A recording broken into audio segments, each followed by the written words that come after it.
Hi friends, வணக்கம். Welcome to Lakshmi ருச்சி நலபாகம். எல்லோரும் எப்படி இருக்கீர்கள்? இன்றைக்கி இந்த வீடியோவில் நம்ம பார்க்க போகிறதும் ரொம்பவே இன்ட்ரெஸ்டிங்கான கிட்டத்தட்ட 1200 வருடம் பழமை வாய்ந்த முருகன் டெம்பிளுக்கு தான் உங்கள் எல்லாரையும் கூட்டிகிட்டு போகிறேன். இப்போ தான் நம்ம சேனலில் புதுசாக பார்க்குறவாளாக இருந்தால் லக்ஷ்மி ருச்சி நலபாகம் சேனலுக்கு மறக்காமல் சப்ஸ்கிரைப் பண்ணிக்கோங்க. பக்கத்தில் இருக்கிற ஆல் பெல் சிம்பலை கிளிக் பண்ணிக்கோங்க. அப்போ தான் நான் போடுற வீடியோஸ் எல்லாம் நோட்டிஃபிகேஷனில் வரும். வாங்க வீடியோக்குள்ளே போகலாம்.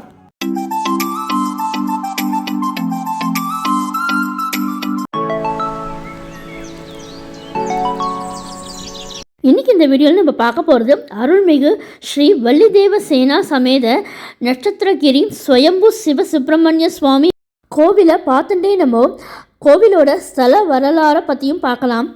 இந்த கோவில் எங்கே இருக்குன்னு பார்த்தீங்கன்னாக்க திருவண்ணாமலை மாவட்டம் கலசப்பாக்கம் வட்டம் எலத்தூர் மோட்டூர் கிராமத்தில் எழுந்தருளியுள்ள அருள்மிகு ஸ்ரீ சிவசுப்பிரமணிய சுவாமி திருக்கோவில் இந்து சமய அறநிலையத்துறை கட்டுப்பாட்டின் கீழ் உள்ள திருக்கோவிலாகும்.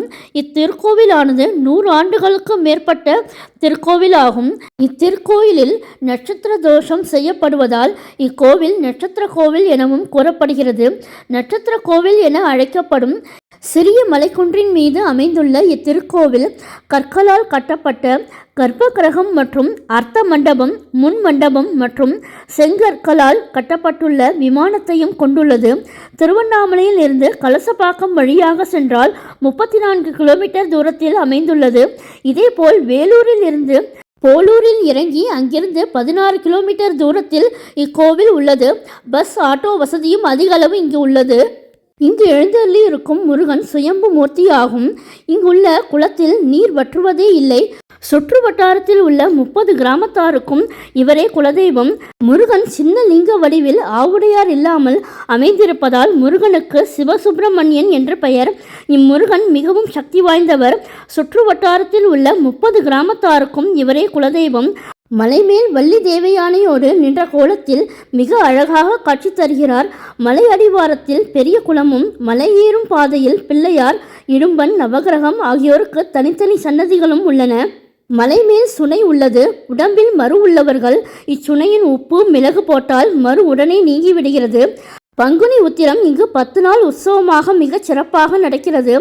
7ஆம் நாள் தேரோட்டமும் மற்றும் பங்குனி உத்திரத்தின் முதல் நாள் இரவு முருகனுக்கு கல்யாண உற்சவமும் வெகு விமர்சையாக நடக்கும். வீட்டில் திருமண வயதில் பெண்ணோ மகனோ உள்ளவர்கள் இம்முருகனுக்கு கல்யாண உற்சவத்தன்று ஒரு ஜோடி பருப்பு தேங்காய் பிடித்து கொடுத்தால் உடனே நல்லவரன் அமைவது கண்கூடு. மறுநாள் பங்குனி உத்திரத்தன்று முருகன் ஊருக்குள் சென்று அங்கு ஓடும் ஆறில் தீர்த்தவாரி கண்டருளுவார். எலத்தூரில் அமைந்துள்ள பிருகன்நாயகி சமேத கரகண்டேஸ்வரரே இவரின் தாய் தந்தையாக கருதப்படுகிறார்கள். இச்சிவன் கோவிலும் மிக சிறியதாக இருந்தாலும் மிகவும் சிறப்பான ஸ்தலமாக விளங்குகிறது. இவ்வூர்காரர்கள் இம்முருகனை குலதெய்வமாக கொண்டவர்கள். அதனால் எந்த ஊரில் இருந்தாலும் பங்குனி உத்திர திருவிழாவிற்கு ஊருக்கு வந்து விடுவார்கள். இக்கோயிலின் ஸ்தல வரலாறு பற்றி பார்ப்போம். அளவில்லா அருள்மழை பொழிந்து நம்ம எல்லாம் காத்து ரட்சித்து அருள்பாலிக்கும் ஸ்ரீ சிவசுப்பிரமணிய சுவாமி நட்சத்திர சுவாமி வரலாற்றை அவன் அருளாலே அவன் தாள் வணங்கி என்பதற்கிணங்க சொல்ல முற்படுகிறோம். சுமார் 1200 ஆண்டுகள் பழமையான ஆலயமாய் நமது ஆலயம் திகழ்கிறது. முன்பொரு காலத்தில் எதிர்பாராத விதமாய் ஸ்ரீ முருகப்பெருமானுக்கு பிரம்மகத்தி தோஷம் பிடித்தது.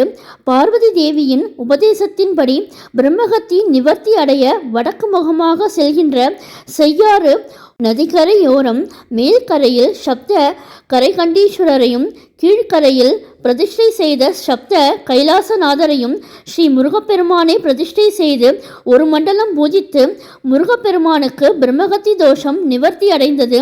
அந்த 14 சிவாலயங்களையும் முருகப்பெருமானை தொடர்ந்து சுமார் 1200 ஆண்டுகளுக்கு முன்பு சிவாச்சாரியார் ஒருவர் மிகுந்த பக்தி ஸ்ரத்தையுடன் பூஜித்து வருகிறார். அவருக்கு உதவியாக பூசாரி ஒருவரும் சிவ கைங்காரம் செய்து வருகிறார். இவர்கள் இருவரும் வருடா வருடம் ஆடி கிருத்திகை திருநாள் அன்று திருத்தணி சென்று வழிபடுவதை வழக்கமாக வைத்திருந்தனர். ஒரு வருடம் கிருத்திகை அன்று திருத்தணி சென்று வழிபட முடியாமல் மிகுந்த மன வருத்தத்துடன் அவர்கள் இருவரும் அவர்களது இல்லத்தில் உறங்கினர். அவர்கள் இருவருக்கும் ஒரே நேரத்தில் ஸ்ரீ முருகப்பெருமான் கனவில் தோன்றி, நான் இங்கேயே இருக்கிறேன், என்னை ஏன் அங்கு சென்று தேடுகிறாய்? நட்சத்திரகிரி எனும் குன்றில் நடுமலையில் நடுநாயகமாக சுயம்பு ரூபமாக ஸ்ரீ சிவசுப்பிரமணிய ஐக்கிய பாவத்தில் ஸ்ரீ சிவசுப்பிரமணியராக ஞானமே வடிவமாக இருக்கிறேன்.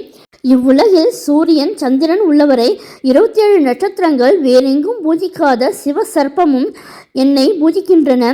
நான் தம்பதி சமேதராக அமர்ந்து நித்திய சிவபூஜை செய்கின்றேன் என்று முருகப்பெருமான் திருவருள் புரிந்தார். நட்சத்திரகிரி குன்றின் அடிவாரத்தில் இருக்கக்கூடிய புஷ்கரணி சுனையில் இருந்து ஸ்ரீ சிவசர்பம் வழிகாட்ட என்னை வந்து நீ உருவாயாக. உன் மூலமாக இவ்வுலகிற்கு ஒரு தனிச்சிறப்புமிக்க ஆலயமாக உருவாகும் என ஸ்ரீ முருகப்பெருமான் திருவருள் புரிந்தார். திடுக்கிட்டு எழுந்த இருவரும் மறுநாள் அதிகாலை பிரம்ம முகூர்த்தத்தில் ஊர் பொதுமக்களுடன் சேர்ந்து சந்திர புஷ்கரணி தீர்த்தத்திற்கு சென்றனர். அங்கிருந்து ஸ்ரீ சிவசர்பம் வழிகாட்ட நடுமையில் நடுநாயகமாக சப்பாத்தி கள்ளி புதரில் சுயம்பு ரூபமாக ஸ்ரீ முருகப்பெருமானே சிவசுப்பிரமணியராக காட்சியளித்தார்.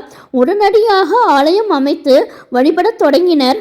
ஞான வடிவமான முருகப்பெருமானும் ஜோதி வடிவமான சிவபெருமானும் நாகாபரணத்தோடு சுயம்பு மூர்த்தியாக சேர்ந்து காட்சி தர நட்சத்திரங்கள் பூஜிக்க ஆடி மாதம் கிருத்திகை திருநாளில் பக்தர்களுக்கு காட்சி அளித்தார்.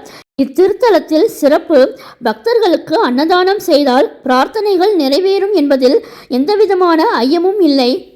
இந்த கோவிலில் இருக்கிற மூலவர் சன்னதி வீடியோ எடுக்க அலோடு இல்லைங்கிறதுனால வீடியோ கவரேஜ் பண்ண முடியல. மற்றபடி கோவிலை சுற்றி எல்லாமே வீடியோ கவரேஜ் பண்ணியிருக்கேன்.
இந்த முருகன் டெம்பிள் ஸ்பெஷல் vlog பிடிச்சிருந்தா உங்கள் ஃப்ரெண்ட்ஸ் அண்ட் ரிலேட்டிவ்ஸோடு ஷேர் பண்ணிக்கோங்க.